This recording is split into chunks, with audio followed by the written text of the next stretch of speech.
This is Brett Lancaster from the Dallas office. Is it Dallas? Yep. Awesome. I knew it was the Dallas area. I just wasn't sure if it was exactly the Dallas office.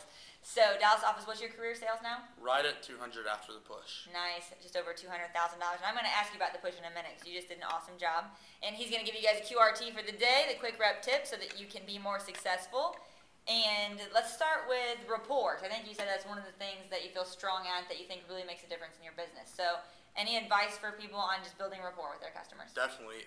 In my opinion, rapport leads into everything. Leads into closing, leads into getting recommendations, leads into handling objections.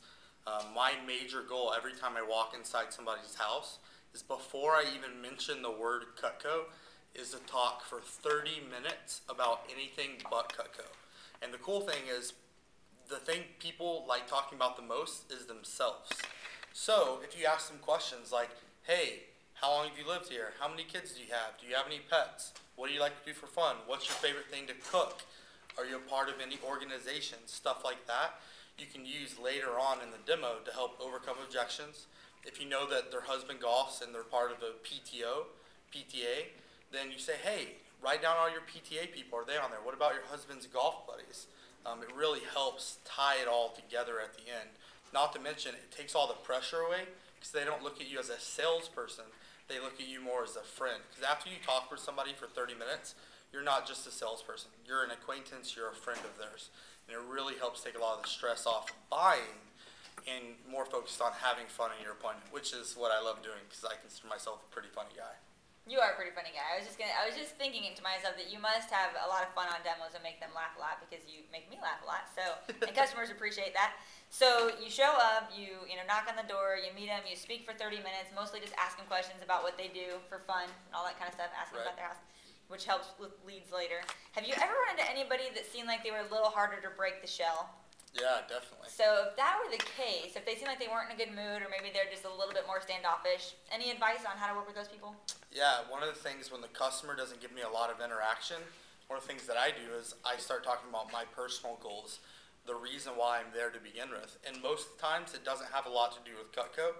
It has a lot to do with what I want to accomplish in my personal life, like buying my own house, saving $30,000 this year, being able to take trips, qualify for my first free trip with a Cutco, which would be really awesome as well. So I just kind of build in everything that I am working towards and working for. And once I get them involved in my goals, they tend to open up a little more and start to share some of their goals or what they like to do. Or while talking about your goals, you hit a nerve, you connect, and you say that one thing that just sparks their face up, and then it's like game on. Like, all right, the rest is easy. Like, it's all downhill from there, because you really just hit that connection, and it really just helps them kind of get into their comfort zone, which is really cool. So talk about your goals is extremely important. Okay, awesome. Let's shift into push week, because I know that that's even part of it, but Brett just had his biggest push week ever? Yep. Just over 15 grand, right? 16,108. Sorry, definitely 16 grand.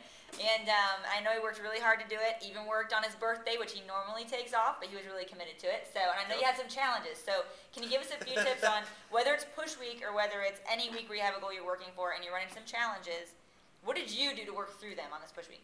Yeah, great question. The cool thing about everyone that works in our company is we all face adversity. It doesn't matter what it is, whether you have a no-sell, a no-show. I had a lady get hit in the head with a piece of hail after I closed a $2,200 order. It's like raining and hailing. She like ran off. I was like, cool, I don't have her phone number. I don't have any of her information. I just lost 2,200 CPO. But if you let the little things stop you from accomplishing the big goals that you have in life, you're never going to accomplish anything at all. The most important thing to me during the push was I set a schedule and I committed to it, and I wasn't going to let anything stop it. Because in Vector and Cutco, if you work the program and you do what you need to do to accomplish the goals that you have set, it doesn't matter what the number is. I knew if I did 5 or 6 appointments a day, I did phone time every morning, every evening, I talked to my accountability partners, that I was going to hit my goal. And if I didn't, I knew that I did everything in my power to try and to accomplish to hit that goal, so it didn't really matter either way. But most times you end up hitting your goal or succeeding your goal, which is really awesome. It's great to end the push and not have, or any week, and not really have any regrets to look back at. Oh, I could have done that better. So that's awesome. Congrats again on that. Biggest push week ever. That's exciting. So tell us what you like best about being a rep, working with Cutco Vector. Working with Cutco Vector, being a rep. Man, there's so many things. When I first started, I probably would have said like money, trips, all the like material items, but now it's really the relationships that I've created with my great friends, growing, not just in the business, but personally, developing myself as a human being. Working with this company set me up to do anything I ever want to do outside of this company. It's just really awesome just to have the opportunity to do that. Let me ask you this. Let's say you're a newer rep in an office where you don't know a ton of people yet, and you're trying to do the work and everybody runs into their challenges.